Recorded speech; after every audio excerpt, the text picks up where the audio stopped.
हरणं आणि जिंकणं निवडणुकीतली एक प्रक्रिया आहे. परंतु ज्या लोकांच्या जनमतच नव्हतं किंवा एखादा थोड्या 2-5 हजार निवडून येणार अशी स्थिती असताना तो 50-50 हजारांनी लाख-लाखांनी निवडून येतो. EVMवर आक्षेप सहज घेण्यासारखे उदाहरणं या महाराष्ट्रात बोटावर मोजणे नव्हे तर शेकडो हजारो उदाहरणं आहेत वेगवेगळ्या गावचे.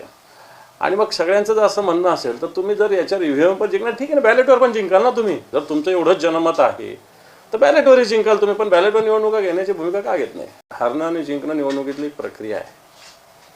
परंतु ज्या लोकांच्या जनमतच नव्हतं किंवा एखादा थोड्या 2-5 हजार निवडून येणार अशी स्थिती असताना तो 50-50 हजारांनी लाख-लाखांनी निवडून येतो.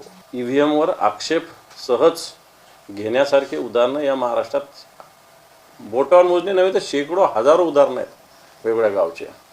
आणि मग सगळ्यांचं जर असं म्हणणं असेल तर तुम्ही जर याच्यावर EVM पण जिंकणार ठीक आहे ना, बॅलेटवर पण जिंकाल ना तुम्ही. जर तुमचं एवढंच जनमत आहे तर बॅलेटवरही